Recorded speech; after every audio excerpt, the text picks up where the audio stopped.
el yoga y su influencia en Occidente.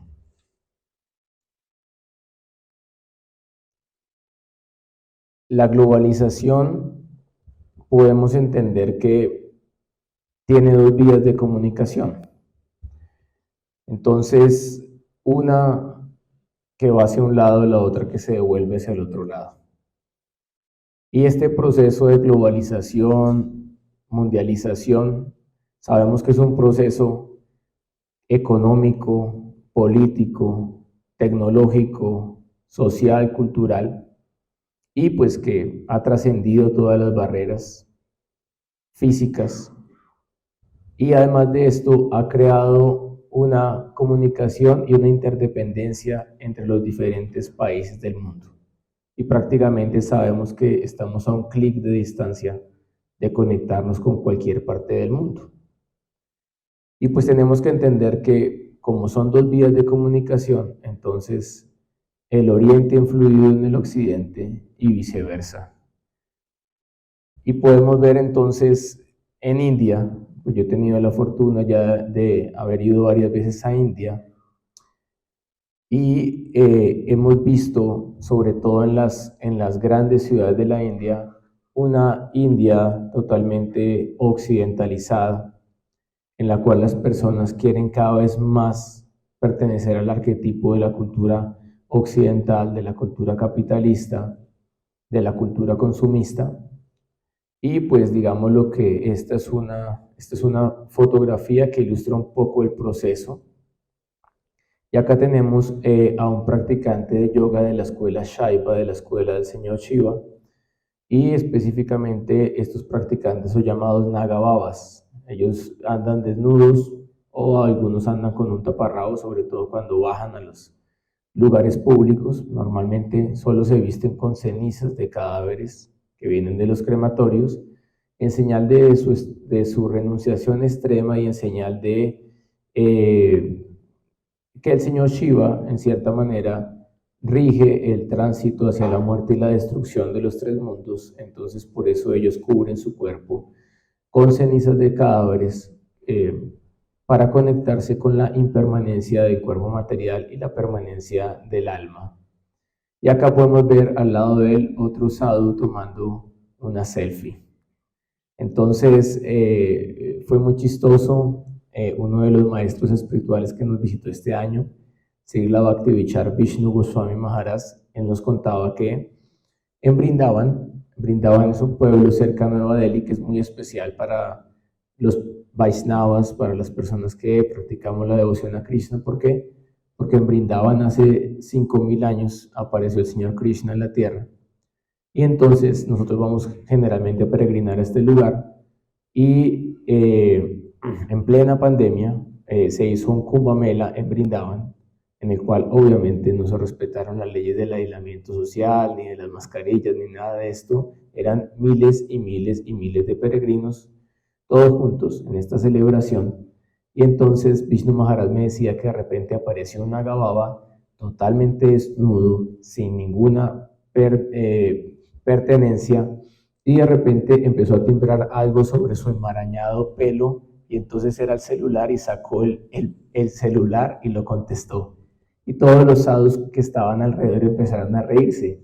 Entonces él les dijo: pero ¿dónde más quieren que guarde el celular si no tengo ni con qué vestirme, ni un bolsillo, ni un bolso? Entonces lo tengo que colocar en el pelo porque no lo puedo tener en ningún otro lugar. Y así vemos cómo este proceso de globalización obviamente ha influido en todas las culturas del mundo, y ha sido afortunado y desafortunado. ¿Por qué? Porque podemos ver cómo la tecnología la podemos utilizar para compartir un mensaje consciente en las redes, para hacer una presentación, para utilizar este micrófono y poder hablar y que ustedes me escuchen, de que estoy un poco difónico. Y por lo tanto no podemos decir en sí la tecnología es buena o mala. Eso depende de con qué conciencia la utilizamos. Pero también tenemos que entender que en este proceso de globalización hay afectación, sobre todo para las culturas tradicionales, y muchas personas gradualmente están siendo aculturizadas con el celular, con la media, con las redes sociales y con el TikTok. Y por eso vemos que cada vez decrece el porcentaje de libros que lee un colombiano al año y cada vez más decrece la profundidad intelectual de las personas y en última instancia sabemos mucho de muchísimas cosas, pero no tenemos profundidad en ninguno de estos contenidos que se presentan en la media. Ahora, por otro lado, entonces, así como India se ha visto occidentalizada, vemos que hay un gran interés cada vez más creciente en Occidente por la práctica del yoga. Y esta es una foto icónica en la cual podemos ver en la celebración del Día Internacional del Yoga, que fue establecido por las Naciones Unidas en el 2014, podemos ver cómo en la Quinta Avenida de Nueva York, que es uno de los lugares más icónicos del mundo, que separa toda la calle y la gente empieza a sacar sus tapetes de yoga y a practicar yoga en la calle. Y además de esto, vemos con buenos ojos en este momento la práctica. Porque pues yo empecé a practicar yoga hace 24 años y empecé a difundir este conocimiento del yoga. Y créanme que en esa época muy pocas personas conocían del yoga y muchas personas temían de lo que era el yoga, o en muchas iglesias o pastores decían que el yoga era algo del demonio. Y por otra parte, cuando uno iba a un restaurante y decía que era vegetariano, entonces le sacaban una lechuga con unos tomates y una cebolla picada y le daban eso de alimento. Pero las cosas han cambiado. En este momento fue una votación unánime en la cual 193 países votaron en la ONU, aceptamos el yoga, aceptamos el Día Mundial del Yoga y aceptamos el yoga como un patrimonio de la humanidad. En este momento muchos médicos nos refieren personas para que practiquen yoga. En este momento la misma alcaldía, el gobierno promociona la práctica de yoga, en la universidad se promociona la práctica de yoga. En este momento muchas personas ya entienden algo respecto al karma, respecto al vegetarianismo. En este momento en la mayoría de restaurantes de Bogotá tienen 2, 3, 4 o 5 opciones decentes, balanceadas para una persona que es vegetariana o vegana. Y por lo tanto hemos visto que hay una amplitud y hay más respeto, y en ese sentido pues creo que hemos ganado un terreno valioso, un terreno importante. Y cada vez más personas están interesadas en la práctica del yoga. Ahora la pregunta es, ¿de dónde viene ese interés? ¿O qué es lo que la cultura occidental no está llenando en las personas, en su corazón, en su mente, en su proyecto de vida, para que estemos intentando practicar un conocimiento que viene del otro lado del mundo? Esa es la pregunta que vamos a tratar el día de hoy y la vamos a responder desde uno de los textos fundamentales de la filosofía del yoga. Hay unos textos fundamentales que estudian todas las escuelas de yoga. Uno es el Bhagavad Gita, el otro son los Yoga Sutras de Patanjali, el otro es el Shiva Samhita, el otro es el Hatha Yoga Pradipika y el otro es el Heralda Samhita. Podríamos decir que la mayoría de escuelas en el mundo tienen estos tratados filosóficos como puntos de referencia para entender la filosofía del yoga. Y especialmente dentro de mi escuela de yoga utilizamos el Bhagavad Gita porque consideramos que es el manual más completo y más profundo que hay dentro de la práctica, y porque lo escribió, lo habló el mismo Ser Supremo quien inventó la práctica del yoga, llamado Yogeshvara, o el amo y señor de todas las perfecciones místicas del yoga, y por lo tanto es un tratado autoritativo y reconocido a nivel mundial por todos los practicantes de yoga. El fracaso del modelo económico capitalista neoliberal y la economía extractivista. Entonces, estamos viendo en este momento lo que está pasando. Acaban de morir 10.000 personas por una inundación hace unas cuantas horas. Antes de eso, hubo un par de huracanes que destruyeron también grandes poblaciones. Antes de eso, hubo un terremoto que también acabó con la vida de miles de personas. Y la pregunta es, y bueno, todo este emporio económico, todas las telecomunicaciones, toda la tecnología, todo el desarrollo intelectual que hemos llegado a alcanzar en Occidente nos está realmente salvando de la muerte, nos está permitiendo prepararnos para el momento de la muerte, nos está permitiendo tener una visión más profunda y real de la vida, o simplemente estos problemas están aún sin resolver. Es evidente que el capitalismo ha fracasado como sistema social. Ahora, tampoco estoy promoviendo el socialismo porque podríamos decir lo mismo. Es evidente que el socialismo también ha fracasado. Como uno de nuestros maestros espirituales, Aseo Bhaktivedanta Swami Prabhupada, él decía: el capitalismo es el sistema político de los chanchos gordos y el socialismo es el sistema político de los perros hambrientos. El capitalismo se fundamenta en privatizar las ganancias y el socialismo se fundamenta en hacer públicas las pérdidas para un país. El mundo está sumido en una desigualdad más extrema. No hemos visto tal desigualdad a lo largo de la historia de la humanidad, acompañada del desempleo y su empleo masivo, precariedad, pobreza, hambre, producción y vidas desperdiciadas. Bueno, sabemos, ¿no? Eso es parte de la agenda de la élite, acabar con la clase media, dejar solamente una clase superpoderosa y otra clase de personas pobres en el mundo. Vidas desperdiciadas y lo que en este momento solo puede llamarse una espiral de muerte ecológica planetaria. Entonces estamos viendo, y ya hace 20, 30 años que diferentes personas conscientes empezaron a hablar del cambio climático, de cambiar la alimentación hacia una alimentación más compasiva con la naturaleza, con el entorno, con los animales, de lo que iba a pasar. Algunas personas eran incrédulas, otras creían algo, pero en este momento ninguno de nosotros puede decir que no existe el cambio climático. Estamos viendo en este momento cómo está cobrando miles y miles de vidas. La revolución digital, el mayor avance tecnológico de nuestro tiempo, ha mutado rápidamente de una promesa de comunicación libre y producción liberada a nuevos medios de vigilancia, control y desplazamiento de la población trabajadora. Las instituciones de la democracia liberal están al borde del colapso, mientras que el fascismo está de nuevo en marcha, junto con diferentes tipos de guerras. En última instancia son estrategias geopolíticas para sus agendas económicas, no es nada más. Hay una carne de cañón, hay unas personas al frente, supuestamente hay unos intereses nacionalistas, pero en el fondo pues ya sabemos quiénes son los que se lucran y los que venden las armas para las guerras.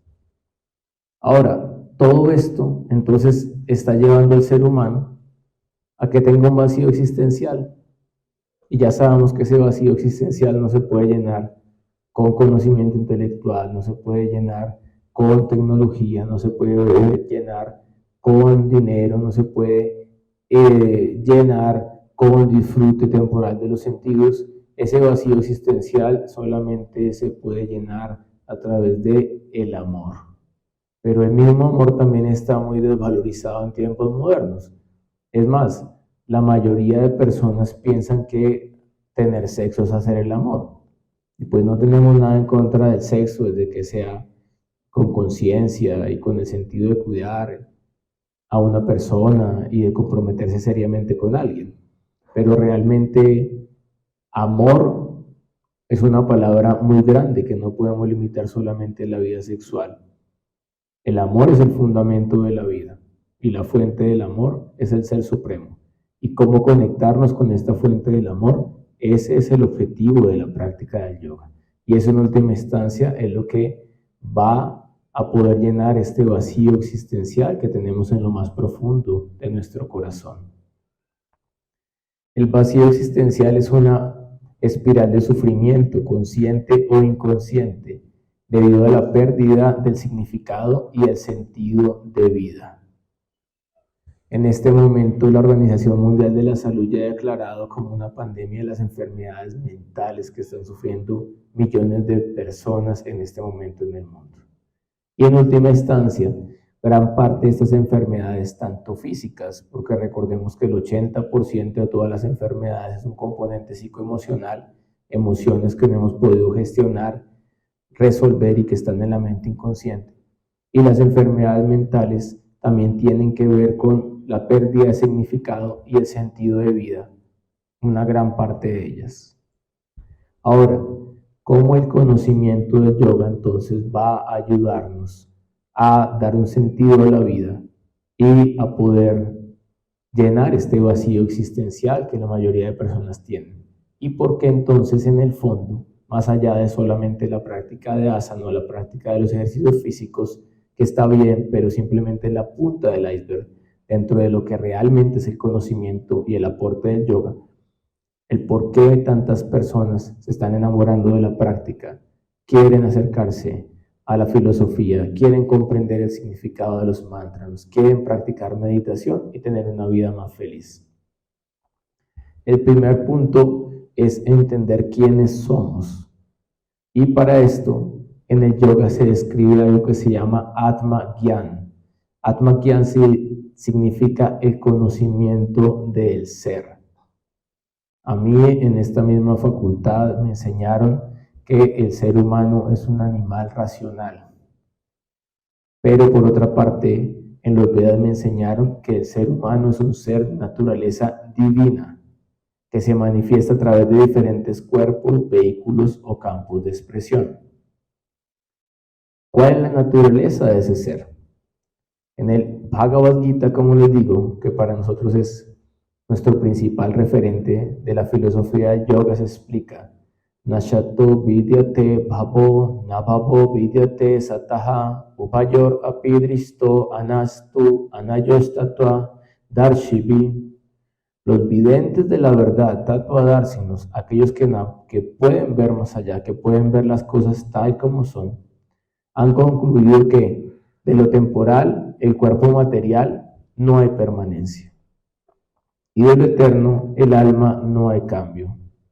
Esto lo han concluido del estudio de la naturaleza de ambos. Entonces, ¿por qué las personas sufrieron tanto durante la pandemia? Porque como estamos identificados con el cuerpo y como no tenemos ningún conocimiento de qué pasa en la muerte, de qué pasa después de la muerte y de cómo prepararnos para ella, entonces las personas sufren cuando un ser querido abandona el cuerpo, porque como identifican el cuerpo con el alma, piensan que va a morir. Pero realmente, señoras, señores, nadie murió de COVID. Simplemente personas por su karma tuvieron que abandonar su cuerpo o desencarnar en ese momento, pero el alma es eterna, perenne y primordial y no muere cuando muere el cuerpo.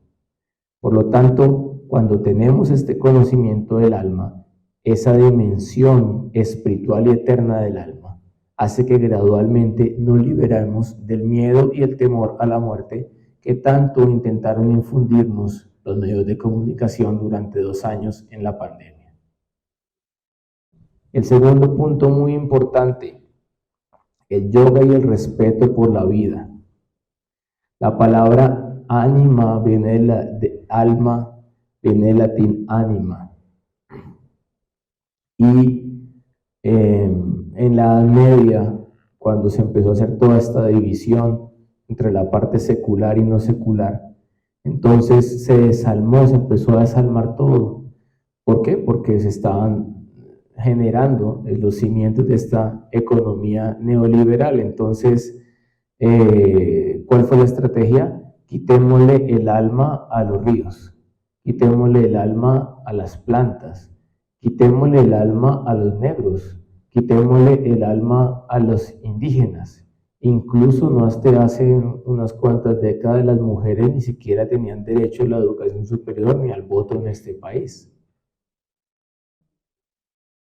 Y todas las diferentes caras del fascismo, chauvinismo, capitalismo, socialismo, etcétera, etcétera, etcétera, son simplemente identificaciones en las cuales yo o mi grupo social me creo superior a los demás y no respeto a los demás.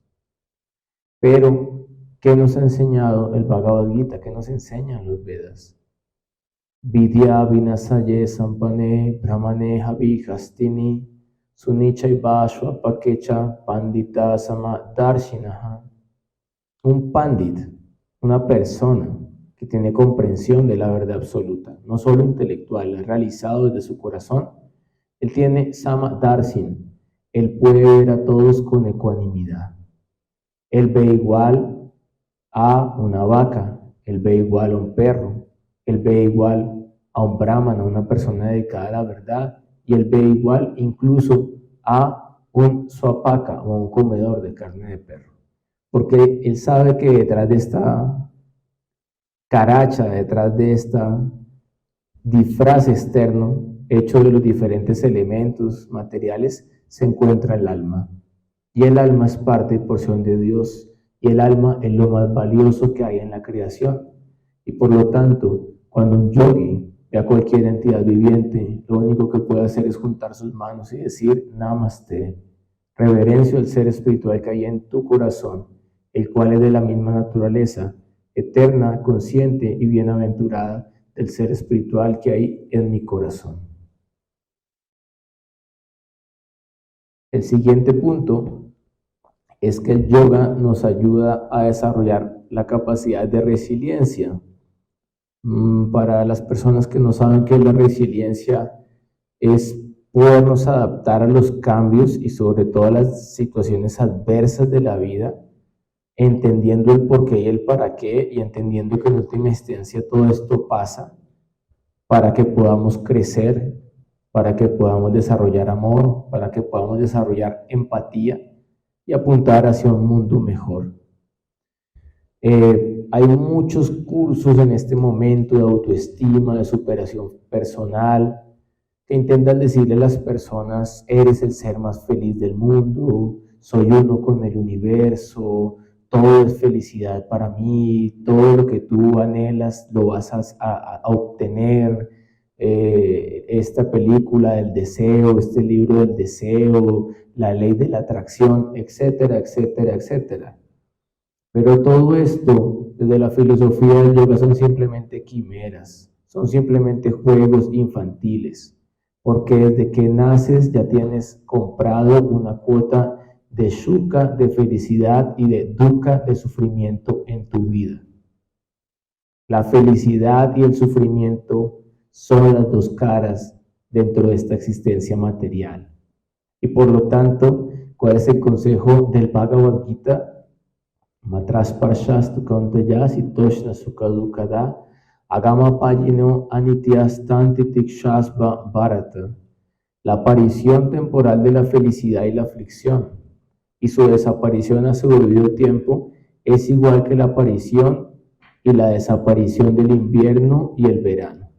Todo ello tiene su origen únicamente en nuestra percepción de los sentidos. ¿Y qué debemos hacer? Debemos aprender a tolerarlo sin perturbarnos. Tenemos que aprender a tolerar y a ser ecuánimes ante la salud, ante la enfermedad, ante la felicidad, ante la aflicción, ante tener recursos económicos, ante no tenerlos, ante una situación favorable en la vida, ante una situación aparentemente desfavorable. Y después de esto, el siguiente verso en este capítulo 2 del Gita dice, la persona que permanece estable y ecuánime en medio de la dualidad de la existencia material se convierte sin duda en alguien apta de obtener moksha, la liberación. Por lo tanto, el yoga nos enseña a ser tolerantes, y la tolerancia no es un lujo, la tolerancia es una cualidad necesaria para sobrevivir en este momento en el cual cuando salimos a la calle tenemos que enfrentarnos con miles de personas que están influenciadas por la ignorancia y por la pasión. Por lo tanto, si tú aprendes a tolerar, allí vas a encontrar una de las claves en la vida para poder tener una vida equilibrada y salir de la conciencia de víctima y entrar en la conciencia del aprendiz, que es el proceso que plantea la práctica del yoga. Somos eternos aprendices de la verdad absoluta. El yoga nos ayuda a ser controlados y realmente ser controlados es algo muy difícil. ¿Por qué? Porque tendemos a ir hacia los extremos con facilidad. Tendemos a ir hacia los extremos con facilidad y además de esto, vivimos en un mundo en el cual en este momento hay sobreestimulación y eso hace que desarrollemos algo que en la práctica del yoga se llama Atyahara. Ahara significa alimentarnos y Atyahara significa sobrealimentarnos. Entonces, comemos mucho de lo que el cuerpo no necesita. ¿Sí? 1.000 millones de personas mueren por obesidad, por sobrealimentación, 1.000 millones de personas mueren por desnutrición. De lo que tú comes de más le está faltando a alguien en el mundo para alimentarse. Y además de eso, en los Vedas se explica que no solo comemos por la boca, también comemos por los ojos, comemos por los oídos, comemos por el olfato y comemos por el tacto. Y en este momento tenemos exceso de información en las redes, exceso de canciones en el Spotify, exceso de alimentos en nuestra nevera, aunque hay personas obviamente que también no tienen con qué alimentarse, ni siquiera tienen nevera. Por otra parte, exceso de deseos insatisfechos y muchas personas que trabajan en el marketing y son muy expertos en volverte adicto y en que tú desarrolles deseos por obtener cosas que realmente no necesitas y que tampoco te van a hacer feliz. Por lo tanto, es muy importante trabajar el autocontrol. Y para eso, los pilares del yoga, el cimiento del yoga se llama yamas y niyamas, se llaman restricciones y observancias para la práctica del yoga. Y sin yamas y niyamas, todo lo que construimos de ahí para arriba es simplemente un edificio en falso porque no tiene un buen cimiento. Pero si yamas y niyamas son fuertes y están bien cimentadas, lo que construyamos en el eje vertical a través de nuestra práctica de yoga va a tener un sustento sólido y lo vamos a poder mantener a lo largo del tiempo. Y estas yamas y niyamas son de carácter universal, ahimsa, práctica de no violencia innecesaria, satyam, ser veraces, brahmacharya, utilizar correctamente nuestra vida sexual, utilizar nuestra vida para comprender el Brahman, la verdad absoluta. En el Bhagavad Gita se explica respecto al autocontrol. Yuktahara viharasya yukta shestasya karmashu yukta swapna bobadhayasya yogo bhavati dukkha. La práctica del yoga destruye todos los sufrimientos materiales de quien es moderado en su alimentación. No comer en exceso, no comer en deficiencia. De quien es moderado en su recreación, en su trabajo y en su descanso. Entonces, tenemos que recuperar el autocontrol en nuestra vida. Por ejemplo, si yo delego mi soberanía de la salud a una EPS, estoy jodido en la vida. Así de sencillo.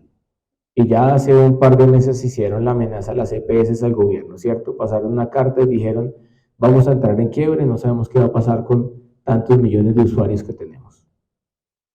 Entonces, la EPS sirve, sí, para una emergencia.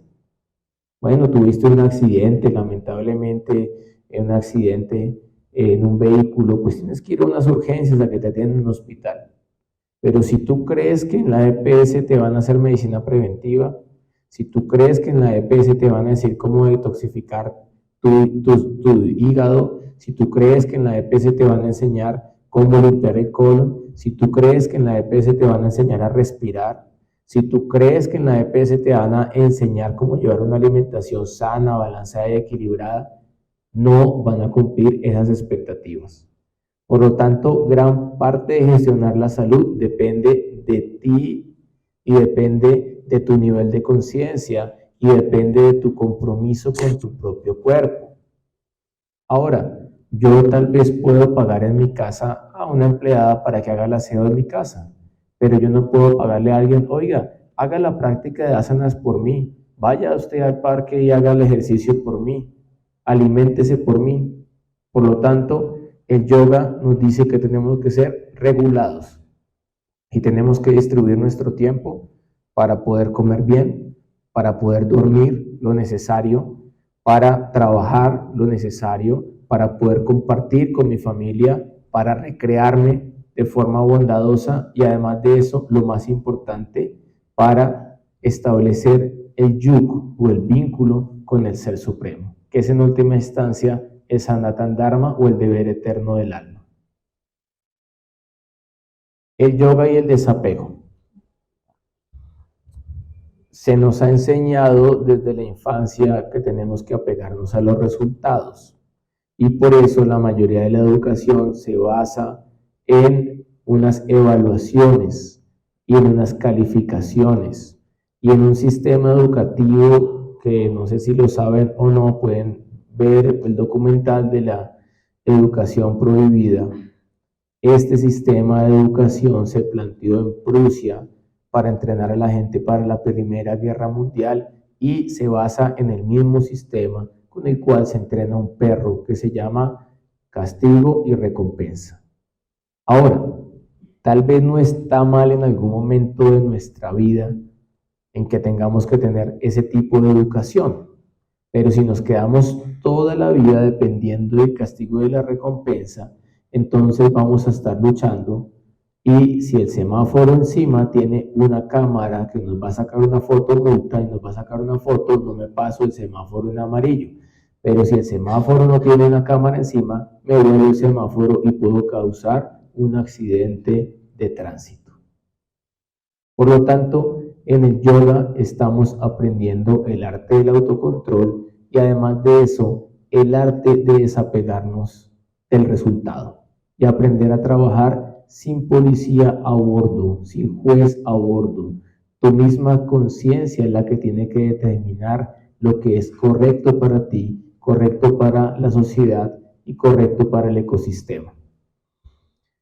Sufrimos mucho porque nos apegamos al resultado. Cuando somos niños y tenemos una evaluación, si me saqué 0, empiezo a decir soy un tonto, soy un bruto, estudié toda la noche, se me olvidó todo, me bloqueé, no tengo capacidades. Pero si me saco 5 en la evaluación, empiezo a decirle a los compañeritos de clase, mira, me saqué 5, ¿y tú cuánto te sacaste? Déjame ver cuánto te colocó el profesor en la hoja. Y en la medida en que crecemos, seguimos compitiendo por quién tiene la mejor casa, por quién tiene el mejor sueldo, por quién tiene la mejor esposa, por quién tiene más dinero en su cuenta corriente. O acá en la universidad competimos por quién tiene más conocimiento intelectual para hacer más publicaciones y citar más cosas raras y hablar un metalenguaje en la academia, y ese es el más sofisticado y el más reconocido. Pero realmente hay dos caminos para la felicidad. Hay un camino para la felicidad y hay un camino para el sufrimiento. El camino para la felicidad es acepta tu propio karma y trabaja para que lo puedas trascender a través de un proceso gradual y profundo. Y por otra parte, entonces, compárate con los demás, ¿sí? Y siempre vas a ser infeliz.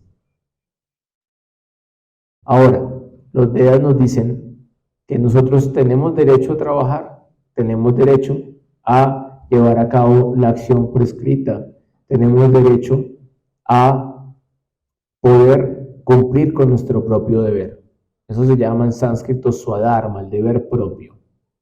¿Por qué? Porque al igual que en la Biblia se explica el que no trabaja, que no coma. Y en el Bhagavad Gita, el señor Krishna dice, sin trabajar ni siquiera se puede mantener la propia existencia.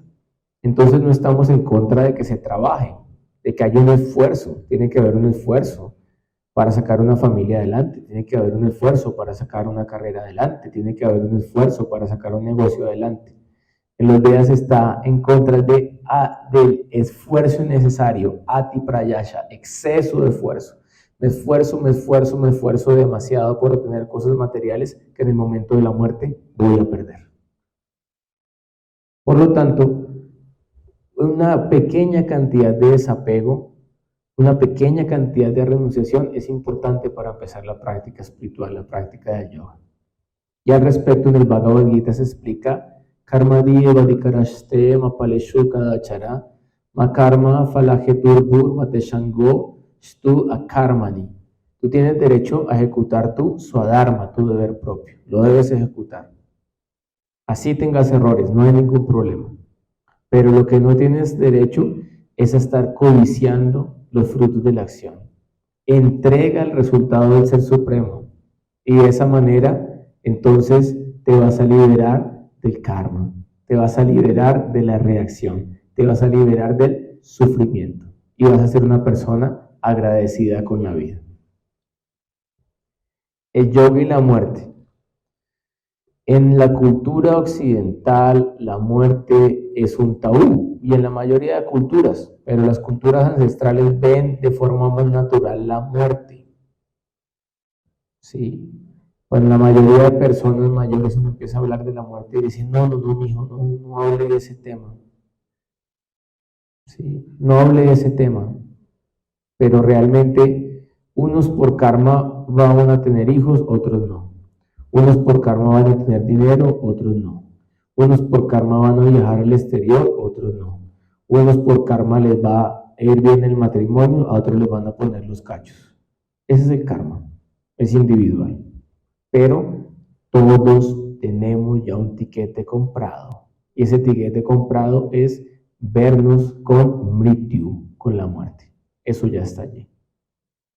Y por lo tanto es absurdo negar la muerte, es absurdo tener un tabú sobre la muerte y es absurdo no prepararnos para algo que inexorablemente tenemos que experimentar en esta vida. Ahora, en el Bhagavad Gita se dice, ¿de qué va a depender la muerte y de qué va a depender lo que te pasa después de la muerte? Pues lo que le pasa a tu alma, lo que le pasa a tu ser, ya sabemos. El cuerpo o se lo comen los gusanos o se lo come el fuego, así de sencillo, pero alguien se lo va a comer y después los elementos se reintegran a la naturaleza material, a la gran madre que nos da vida y a la cual volvemos. Pero ¿qué pasa con tu alma? ¿Qué pasa con tu conciencia? ¿Qué pasa con tu ser?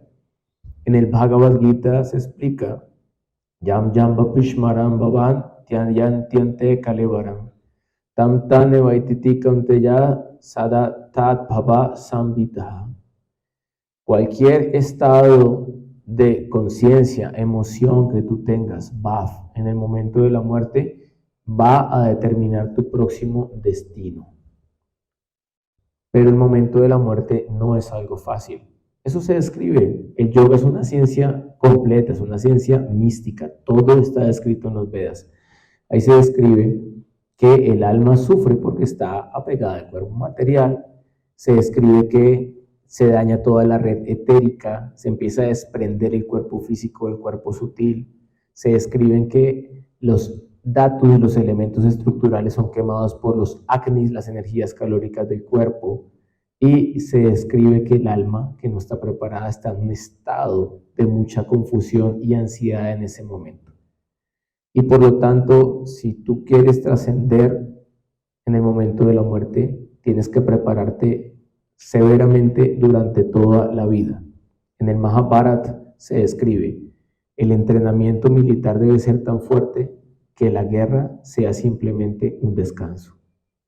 Asimismo, si tú te entrenas para ese momento, pues vas a encontrar un momento de amor, de regocijo y de libertad para tu ser. Pero si tú no te entrenas de esa manera, lo más probable es que sufras en ese momento. Ahora, ¿cómo entonces lograr el mayor beneficio al poder abandonar este cuerpo e ir a un lugar donde haya más luz, más amor y más conocimiento espiritual? Porque hay muchas personas que piensan que uno pierde la forma de vida humana al morir, y sí, déjenme decirles que sí. ¿O ustedes de dónde creen que están llegando tantas almas a los campos de concentración en donde tienen los animales en este momento? 60.000 millones de animales. ¿De dónde están saliendo esas almas? que están en esos cuerpos de esos animales. Si tú mueres en ignorancia, pierdes la forma de vida humana y tomas especies de nacimientos inferiores. Si tú mueres en pasión, tomas otra vez un cuerpo de ser humano. Si tú mueres en bondad, puedes tomar un cuerpo de semidios, en un suarga, en un cielo material. Y si tú mueres influenciado por la bondad pura, o morir, ya sabemos, abandonas el cuerpo en un estado de bondad pura, ¿cuál va a ser tu próximo destino? Antakale chaman evash maran muktakale varan. Cualquier persona que al final de la vida abandone el cuerpo, recordando al Ser Supremo, con Baf, con un sentimiento favorable de amor, de devoción, de inmediato alcanza su naturaleza espiritual. Y al alcanzar esta naturaleza espiritual, ya no tiene que venir más al samsara, a los repetidos nacimientos y muertes.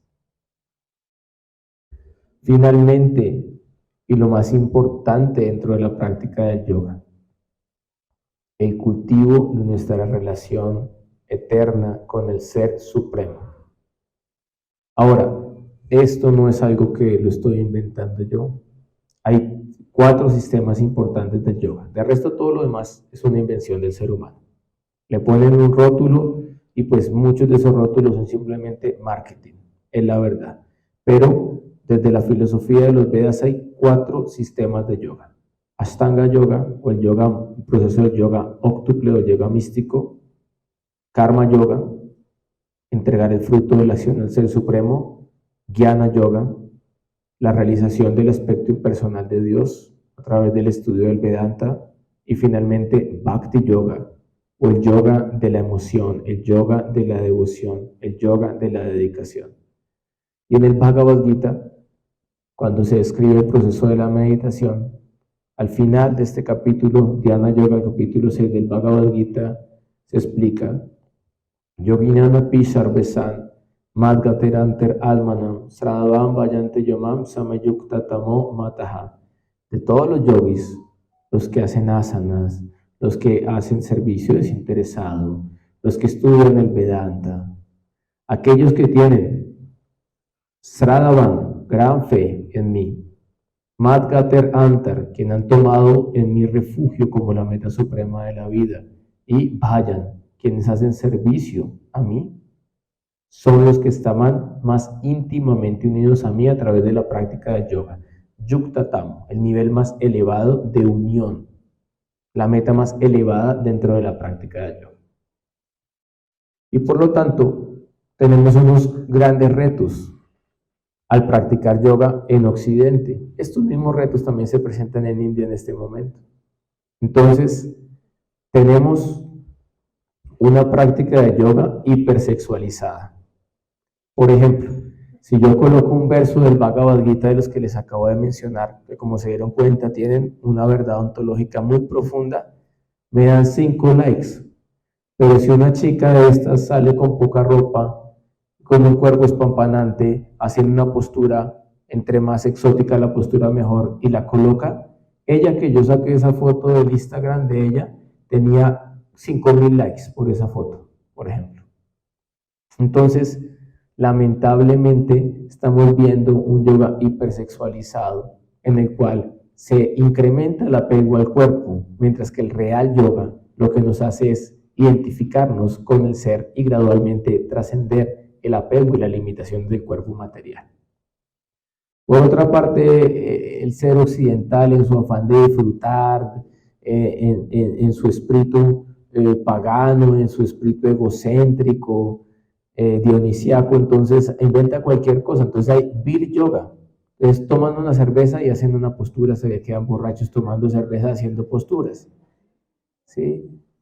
Hay Ganja Yoga, entonces fuman marihuana y después se pueden hacer posturas de yoga para hacer la cabeza, para que los ojos les queden rojos por pararse en la cabeza y por fumar marihuana. Cualquier locura. Yoga tántrico, sexo tántrico, masaje tántrico, la mujer multiorgásmica, el hombre multiorgásmico. Eso a mí me da mucha risa con la gente que practica tantra, kundalini y todo eso. No con la ciencia, porque el tantra es una ciencia fidedigna, el kundalini es una ciencia fidedigna.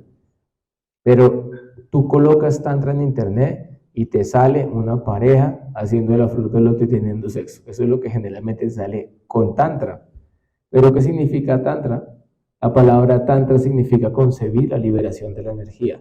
Tantra también significa una colección o un tratado filosófico, un escrito. Y yo le pregunto a la mayoría de personas que dicen practicar Tantra o Kundalini, ¿has estudiado los textos del Kundalini Yoga? No lo han estudiado. Los agamas, los nigamas, que son las conversaciones entre Shiva y Madre Parvati, no los has estudiado. ¿Has estudiado el Devi Mahatmya Purana? No lo has estudiado. ¿Sabes qué es el Tantra de la mano izquierda, de la mano derecha? No saben qué es el Tantra de la mano izquierda y de la mano derecha. ¿Y sabes cuál es la fundamentación del Panchamakara, del sistema de las 5 M's? Y uno de esas M's es el Maituna o la relación sexual. No lo han estudiado. ¿Has recibido el conocimiento de un guru fidedigno respecto al Panchamakara? No lo has estudiado. ¿Has realizado que los gurús que practicaron el sistema de Tantra en pareja fueron personas serias que tuvieron una sacerdotisa o una mudrani y solamente tuvieron relaciones con esa mujer para toda su vida? No, profesor. Yo pensé que el Tantra Yoga se puede hacer con cualquier persona. Por lo tanto, lamentablemente debido a la ignorancia, y ahí también hay que llamar la atención a profesores de yoga que no tienen mucho conocimiento espiritual ni mucha seriedad en su práctica, debido a esa ignorancia, se ha vuelto algo mundano, ordinario el conocimiento del yoga, y la mayoría de la gente piensa que el yoga son solamente ejercicios físicos. Y no tenemos nada en contra del ejercicio físico, porque nos ayuda para tener el cuerpo en un buen estado de salud. Pero tenemos que ejercitar nuestro cuerpo físico, tenemos que ejercitar nuestra mente, tenemos que ejercitar nuestro intelecto y finalmente tenemos que ejercitar y dar alimento a nuestro ser, a nuestro corazón. Y también hay muchos falsos gurús, tanto en Occidente como en Oriente. India es la tierra de las encarnaciones divinas, de los descensos divinos de Dios, y también es la tierra de las falsas encarnaciones. Cada semana nace un nuevo avatar. India es la tierra de los verdaderos gurús y también es la tierra de los falsos gurús. Y yo me acuerdo hace muchos años, les decía a mis estudiantes, no lean los libros de Osho. Y las personas pues me decían, pero ¿por qué? Si son tan bonitos, son tan espirituales, son tan profundos. Y muchos de ellos me dijeron, oye, vimos el documental de Netflix, Wild Wild Country, en el cual quedó claramente escrito todas las locuras que hicieron en Estados Unidos, ¿sí? En los seguidores de Osho, en el cual tenían tráficos de armas, tenían Rolls Royce, tenían diamantes, tenían asesinatos a personas, tenían compra de votos, tenían violaciones a las personas, etcétera, etcétera, etcétera, etcétera. Entonces, todo eso en el nombre del yoga, todo eso en el nombre de la espiritualidad. Por lo tanto, tenemos un reto de practicar yoga en Occidente, porque todo esto se nos muestra en el mercado, como decía Bourdieu, de lo religioso. Acá hay un mercado de la religión y cada uno paga de acuerdo a su capacidad económica o intelectual, a su fe, va a comprar algo. Pero a veces vas a comprar cosas falsas, a veces vas a comprar cosas reales, a veces vas a comprar baratijas, a veces vas a comprar cosas realmente valiosas. ¿Y con qué moneda vas a pagar? Lo único que te va a proteger en última instancia es la sinceridad de tu corazón. ¿Por qué? Uno de nuestros maestros espirituales, Srila Bhakti-Rasa Akshayardev Goswami Maharaj, dice, la sinceridad es invencible. Por otra parte, ¿qué es lo que quieres al acercarte a la práctica del yoga? ¿Solo un beneficio temporal o quieres el beneficio eterno para tu corazón? Por otra parte, ¿estás practicando con una guía apropiada? ¿No estás practicando con una guía apropiada? Y por lo tanto, acá tenemos que cuestionarnos tanto los instructores como los practicantes. Tenemos que querer profundidad en nuestro proceso. Tenemos que ir al beneficio último que nos plantea el sistema de yoga. Y seguramente, si somos coherentes en nuestra práctica, si somos sinceros Y si queremos cada vez más profundizar y servir a la verdad absoluta, el Ser Supremo nos va a dar la inteligencia espiritual para poder llegar a Él. Teshamsa Tatan Yuktanam Vayantan Priti Purvakam. Yo estoy ubicado en el corazón de todas las entidades vivientes. Y si una persona practica servicio, yo le otorgo la inteligencia espiritual mediante la cual puede llegar a mí, puede trascender sus limitaciones y puede realizar el amor puro por Dios, que es el potencial que está dentro de cada corazón. Y ese es el objetivo del último de la práctica del yoga. Om Gyanati Mirandasya Gyanangyana Shalakaya Chatsurum Vitanyana Tasmai Sri Gurave Namaha.